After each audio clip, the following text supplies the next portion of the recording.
Bom, então cuidados imediatos, indispensáveis, né? Então, estabelecimento e manutenção da respiração. É muito importante a gente estar ali vigiando, fiscalizando o tempo todo a respiração desse bebezinho. Se ele precisar de oxigenoterapia, nós vamos instalar de acordo com a orientação médica e de enfermagem, tá?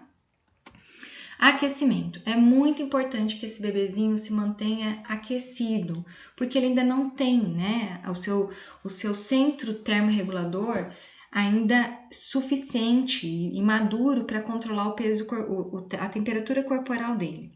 Então, ele deve ser recebido em campo esterilizado, já pré-aquecido, levado ao bercinho já aquecido para receber os demais cuidados. E após os cuidados, ele deve ser colocado na incubadora. Isolamento e profilaxia. A gente sabe que um recém-nascido prematuro, ele não tem muita resistência às infecções, né? O sistema imunológico dele ainda não é maduro o suficiente. Então, ele deve receber qualquer procedimento com técnica estéril e ele deve ser colocado separadamente de bebês que estão fazendo uso de antibiótico para terapias para tratamento de processos infecciosos, tá? Ganho ponderal. O prematuro ele vai apresentar deficiência nutricional e ponderal no ganho de peso. Então, a alimentação para esse bebezinho deve ser iniciada o mais precocemente possível, tá, gente? Cuidados agora imediatos que também são indispensáveis. O uso da técnica asséptica e antissépticos em todos os cuidados. A gente deve lavar bem as mãos antes de introduzir as nossas mãos na incubadora, sempre protegendo a nossa roupa com avental para não deixar a nossa roupa contaminar o bebezinho. Observação constante quanto ao bom funcionamento da incubadora e a oxigenação adequada, verificar frequência cardíaca, frequência respiratória, temperatura, coloração da pele, comunicar ao médico ou enfermeiro qualquer anormalidade. Higienização da pele quando necessária, com observação precisa e registro das eliminações. Então, ninguém vai ficar dando banho no bebê desnecessariamente. Controle do peso conforme a rotina do serviço. Curativo e observação do coto umbilical diariamente. Atenção e cuidados especiais no momento da alimentação. Então, usar a via e a quantidade de alimento indicadas pelo médico.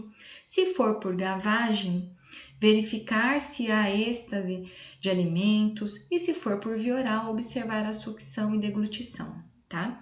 Então, gavagem é quando a gente coloca por sondinha e via oral é quando a gente oferece diretamente para ele. Mudança de decúbito para evitar deformidades no corpinho dele, principalmente em região craniana, e atenção quanto às infusões venosas, tá? Incubadora, ó. A incubadora, gente, é um aparelho que é destinado a receber crianças débeis, congênitas ou prematuras, no qual elas encontram um calor constante, sensivelmente igual ao do corpo humano. Então, elas vão ser aquecidinhas, né? Como se elas estivessem dentro do útero da mãe. A limpeza da incubadora deve ser feita diariamente e apenas com água e sabão, tá? Para não deixar substâncias químicas lá dentro, sabão neutro. Esse aparelho vai permitir a circulação de oxigênio úmido em seu interior, a manutenção da temperatura interior em torno de 36 graus, a mudança de débito para as posições de Trendelenburger ou Fowler, bem como horizontal alta, vai servir para manter o recém-nascido em seu interior, não sendo necessário retirá-lo para higiene e alimentação. Ele vai ficar lá quietinho.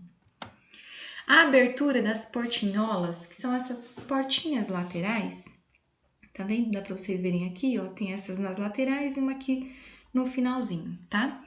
Elas dão acesso aos braços pela pressão leve com o botão de fechadura. Então, a gente vai introduzir as mãos e braços para acesso à criança. Deve ser feita a desinfecção deles sempre que forem introduzidos dentro da incubadora. Na verdade, a gente não introduz os braços, sim os antebraços, tá, gente? Até o cotovelo. RN de alto risco.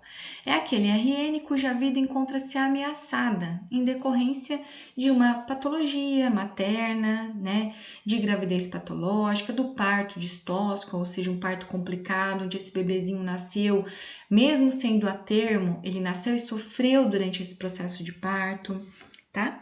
Então, o recém-nascido ele deve ser assistido em unidade de observação contínua nas primeiras horas após o parto, cabendo exclusivamente ao enfermeiro a assistência de enfermagem. Então, o enfermeiro deve ficar lá atento o tempo todo com esse bebezinho. Devem ser observados, a intervalos regulares, a frequência respiratória, cardíaca, temperatura e as eliminações, como mecônio e urina, e depois as fezes, né?